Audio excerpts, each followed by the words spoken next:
Hello students, आज की इस क्लास में हमारा टॉपिक है वो है life cycle of river erosion अर्थात नदी का अपर्दन चक्र। क्या है life cycle of river erosion अर्थात नदी का अपर्दन चक्र? अगर हम बात करें, अगर हम सबसे पहले आप स्वयं से लेते हैं, हमारा भी एक लाइफ साइकिल होती है। किसी भी चीज की हमारी लाइफ साइकिल होती है कि हमारा जन्म होता है, ठीक है, हमारा बर्थ होती है, हमारा जन्म होता है, फिर हम चाइल्ड एज में आते हैं, बचपन होता है हमारा, फिर हम युवावस्था में आते हैं, जैसे कि आप अभी युवावस्था में हैं, फिर हम प्रौढ़ एज में आते हैं अर्थात मैच्योर एज में, जैसे कि मैं शायद मैच्योर एज में हूँ, ठीक है। उसके बाद ओल्ड एज में आते हैं अर्थात आपका वृद्ध अवस्था में, ठीक है, इसमें आपके ग्रैंड पेरेंट्स है, मैच्योर एज में आपके पेरेंट्स आते हैं और आप हैं यूथ एज में, क्लियर।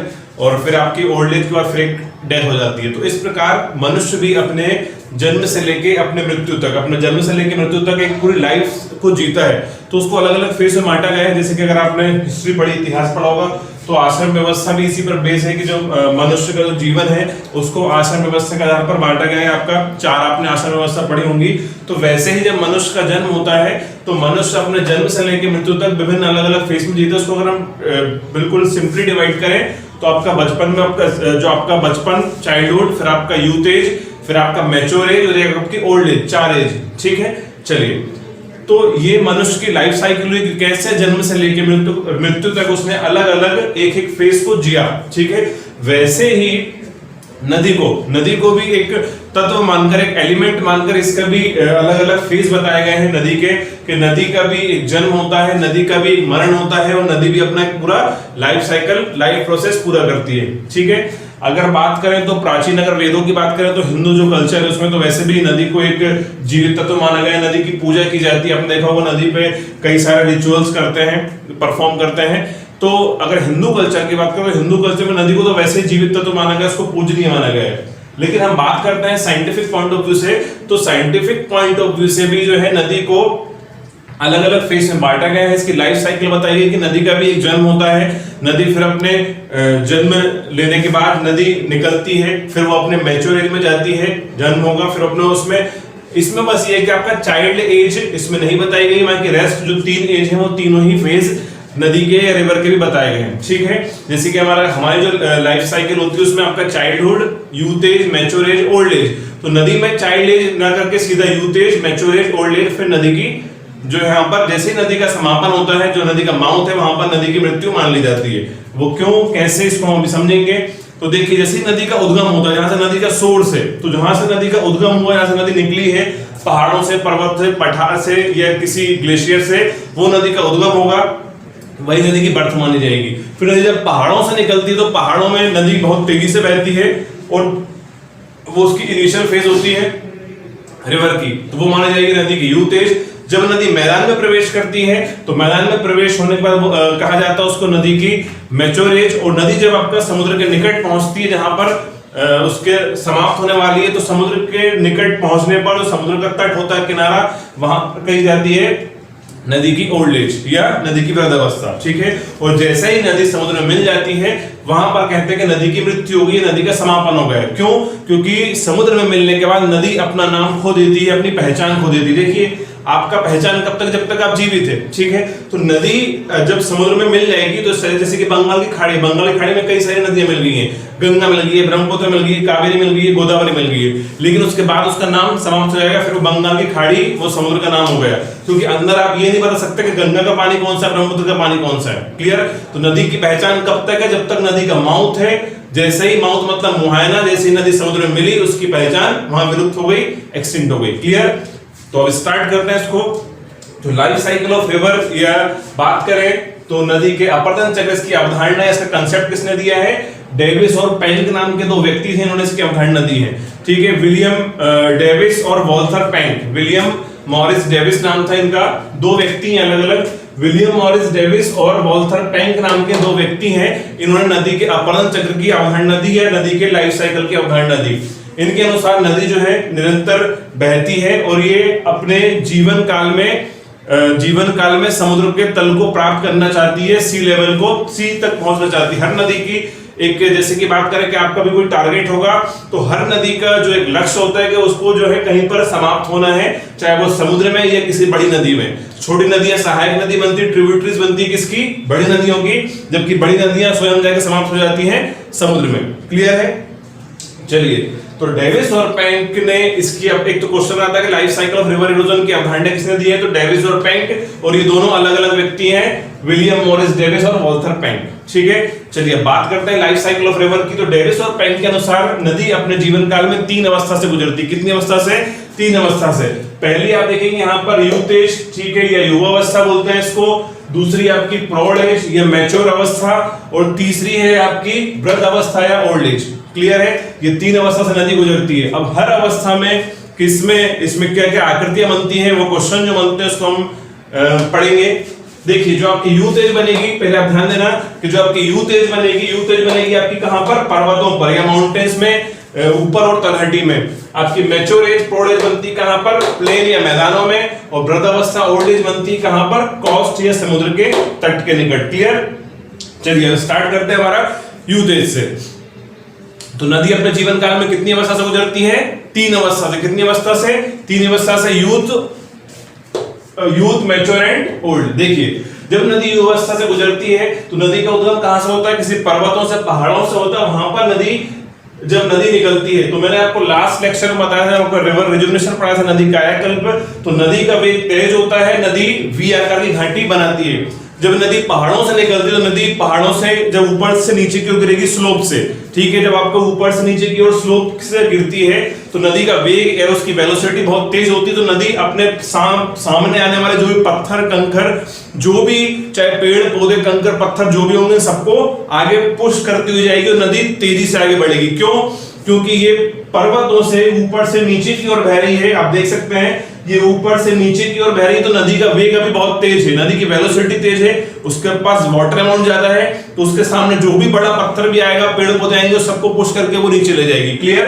तो नदी जब उसका उद्गम होता है, इसका सोर्स लिखा है, उद्गम या सोर्स, तो नदी अपने उद्गम में बहुत तेजी से नीचे की ओर आती है। ठीक है, और ये कहां पर होता है? पर्वतों पर या माउंटेन्स में होता है। इसी को बोलते हैं नदी की क्या? युवावस्था, यूथ एज। अगर हम बात करें तो जब आप इस एज में, आप यूथ एज है, ठीक है, तो युवा अवस्था में वैसे भी मनुष्य में एनर्जी होती है काफी। क्यों? इसलिए हम जो आपको थोड़ी थोड़ी बातों पर गुस्सा हो जाता है, ठीक है, आप हाइपर हो जाते हो। क्यों? अभी आपके अंदर एनर्जी, आप कुछ भी कर गुजरने की क्षमता रखते हो, लेकिन जैसे आप मैच्योर एज पहुंचोगे, आपके पेरेंट्स की बात करें, ठीक है, तो वो थोड़ा सा एनर्जी लेवल, आप जैसी एज बढ़ती है आपकी एनर्जी लेवल डाउन चला जाता है। ठीक है, तो आपके अंदर उतनी एनर्जी नहीं बनती, उतनी फुर्ती नहीं होती आपके अंदर। क्लियर? तो नदी जब युवावस्था में बहती है, यूथ एज में, तो नदी की फुर्ती जैसे कि मनुष्य में होती है युवावस्था में फुर्ती, वैसे ही नदी में अपने यूथ एज में बहुत तीव्र उसकी फुर्ती होती है, उसकी एनर्जी होती है। नदी का वेग बहुत तेज होता है। क्यों वेग तेज, वेलोसिटी तेज क्यों है? क्योंकि नदी ऊपर से पहाड़ से नीचे की ओर गिर रही है स्लोप में, और स्लोप में पानी बहुत तेजी से जाएगा, तो नदी तेजी से बहती है और वी आकार की घाटी का निर्माण करती है। ठीक है, जैसे कि बात करें वी आकार की घाटी, तो जो छोटी वी आकार की घाटी है, ये आप देख सकते हैं, ये तो जो वी आकार की घाटी का निर्माण करती है, कि कर रही है, तो छोटी वी आकार की घाटी बनती है। जो छोटी वी आकार की घाटी बनती है वो क्या बोलते हैं? इनको बोलते हैं गॉर्ज। क्या बोलते हैं इसको? गॉर्ज। क्लियर? और फिर उसके बाद नदी कई सारी ऐसी वी आकार की घाटी का निर्माण करेगी। क्यों? क्योंकि नदी, मैंने आपको पढ़ाया था क्लास में, इसमें लास्ट लेक्चर में, कि इसमें वर्टिकल इरोजन होता है नीचे की ओर। ठीक है, ये आपका वर्टिकल इरोजन हो रहा है, तो इस तल को काट रही है नदी। ठीक है, वर्टिकल इरोजन हो रहा है, तो ये इरोड हो रहा है, ये सरफेस। ठीक है, ऐसे में इरोजन नहीं हो पा रहा, हॉरिजॉन्टली क्षैतिज इरोजन नहीं हो पा रहा। क्यों? क्योंकि ये आपकी हार्ड रॉक्स है, ये कठोर चट्टान है, तो इनका इरोजन नहीं हो रहा है। इरोजन कैसे में हो रहा है? नीचे में हो रहा है। अगर बात करें इसकी, तो ये इसको तल को गहरा करते हुए नदी इसका नीचे की ओर इरोजन कर रही है। ठीक है, तो ये जो वी आकार की घाटी बन रही है, और ये जब बड़ी वी आकार की घाटी क्या कहलाती है? आपकी जो बड़ी वी आकार की घाटी है, ये कहलाती है आपका कैनियन। क्या कहलाती है? कैनियन। तो मैंने आपको लास्ट क्लास में गार्ज और कैनियन बताया था।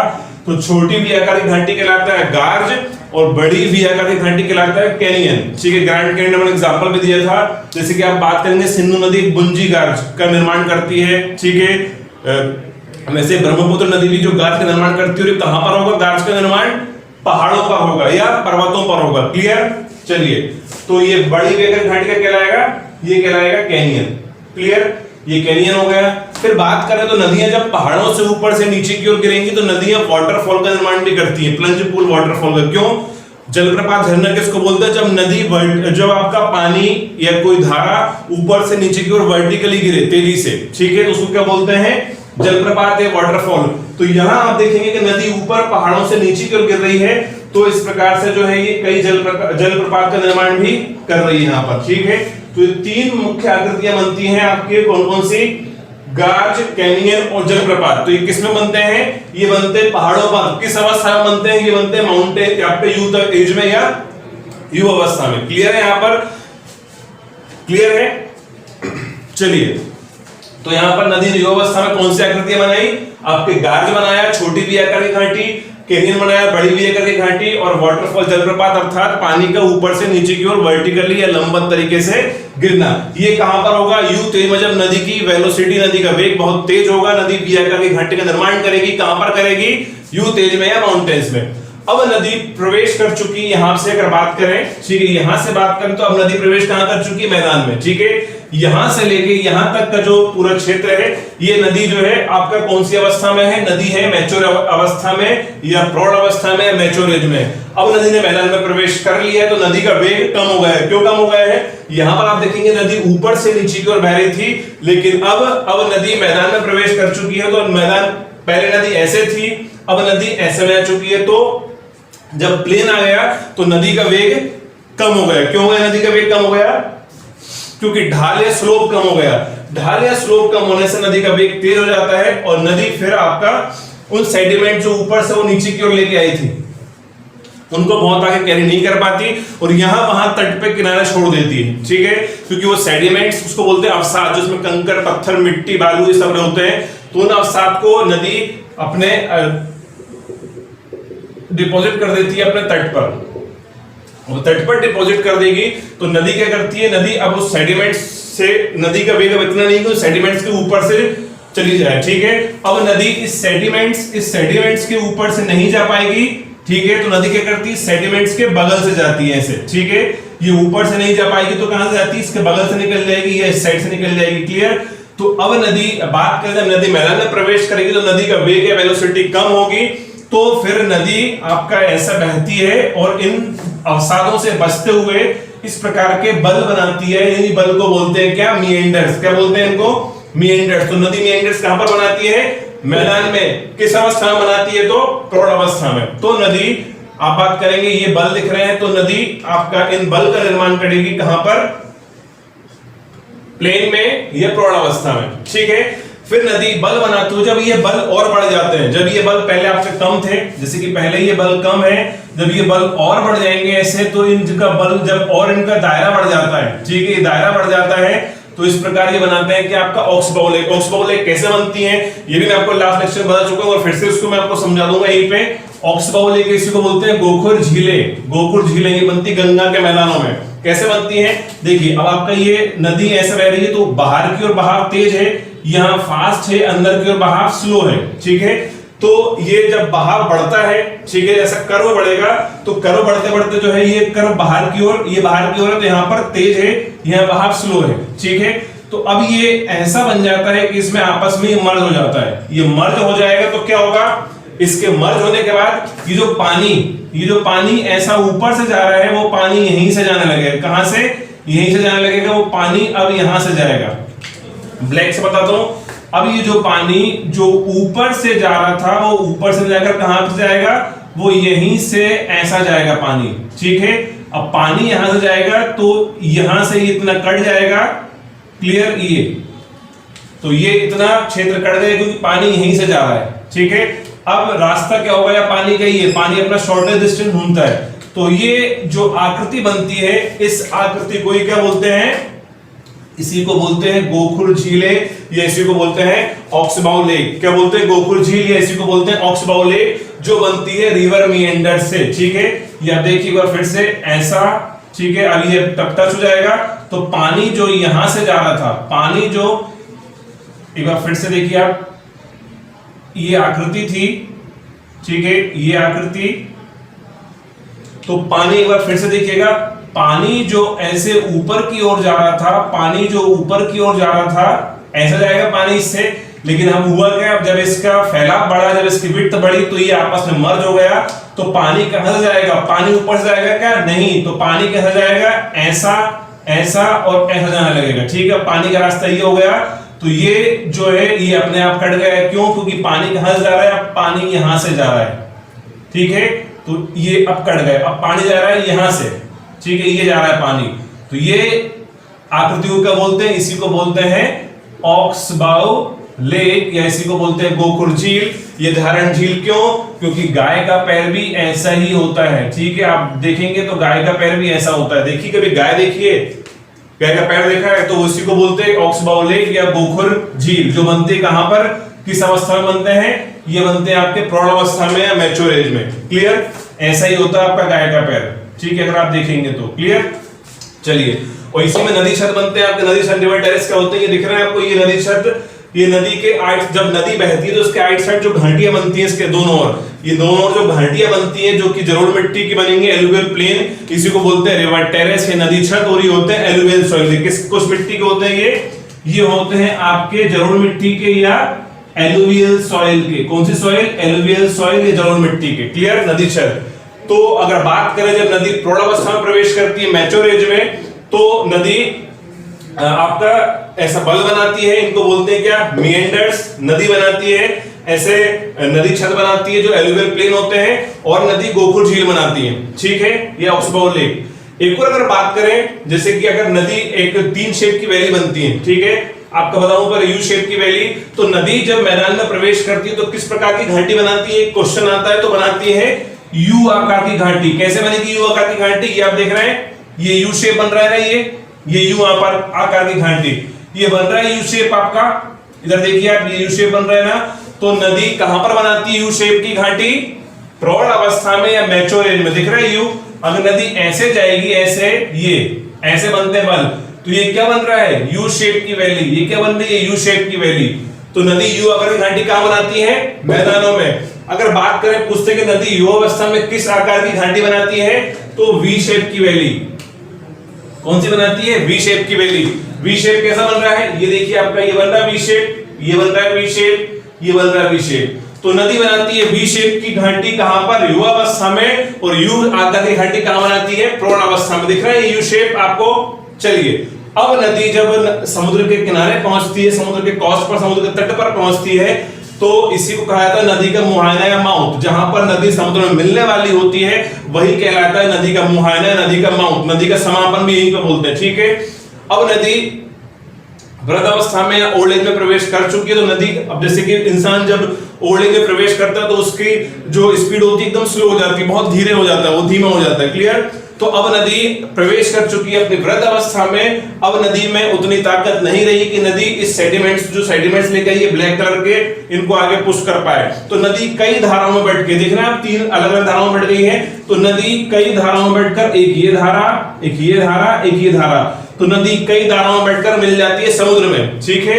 इन कई धाराओं के बैठने से एक शेप बनता है, ट्रायंगुलर शेप, ये देख सकते हैं आप, ऐसा ट्रायंगुलर शेप बना है, और इस त्रिकोणनुमा आकृति को बोलते हैं क्या, इसी को बोलते हैं नदीमुख, या इसी को बोलते हैं डेल्टा, ठीक है। तो डेल्टा कहां पर बनते हैं, वृद्ध अवस्था में। एक्चुअली डेल्टा शेप है, इसको नाम बना, तो एक क्वेश्चन आता है कि जो नदी डेल्टा शेप किस अवस्था में बनाती है, तो वृद्ध अवस्था में या ओल्ड एज में। डेल्टा एक ग्रीक लेटर है, ग्रीक अल्फाबेट है, इसका साइन भी ये होता है, ऐसे दिखाता है, क्लियर।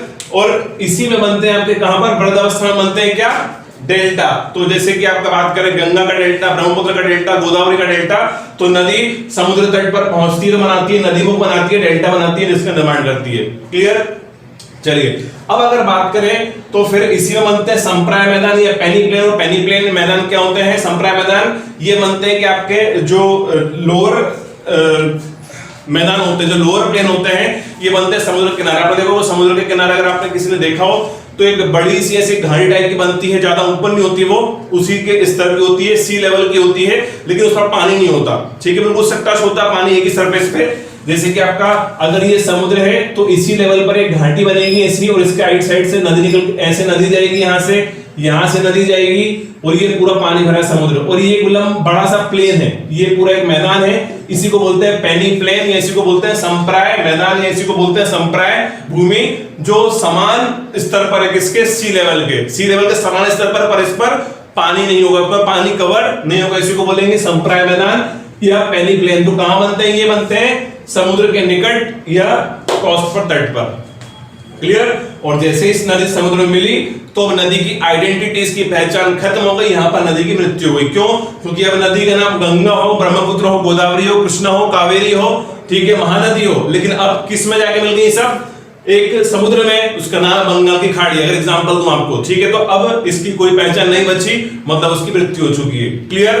तो नदी की ये 3 अवस्था बताई मैंने, इसको फिर से कंक्लूड करते हैं, ठीक है।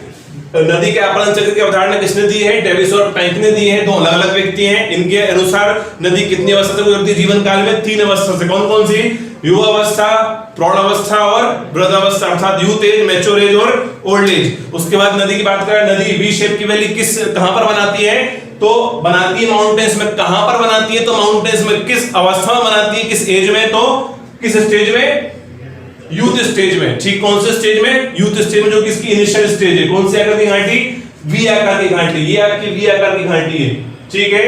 चलिए, और इसी में क्या बनते हैं आपके, गार्ज, कैनियन और वाटरफॉल। किस अवस्था में बनते हैं, युवावस्था में। कहां पर, पर्वतों पर। नदी जब प्रवेश करती है मैदान में या प्लेन में, तो नदी में क्या क्या बनाती है, नदी यह बनाती है, नदी मेंडर्स या मोड़ या बल बनाती है, ठीक है।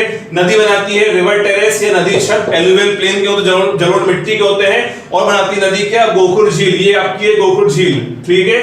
ये गोखुर झील लेक बनाएगी। नदी किस अवस्था में बनाती है गोखुर झीलें या मेंडर्स, किस अवस्था में, मैच्योर एज में या प्रौढ़ अवस्था में, ठीक है। नदी किस अवस्था में बनाती है, डेल्टा शेप, डेल्टा की आकृति या नदी मुख बनाती है, तो वृद्ध अवस्था में या ओल्ड एज में। ये कहां पर बनते हैं, तो ये नदी के, ये समुद्र के तट पर बनते हैं, डेल्टा और क्या बनते हैं, पेनी प्लेन। तो यहां पर लाइफ साइकिल ऑफ रिवर आपकी कंप्लीट होती है। ओके।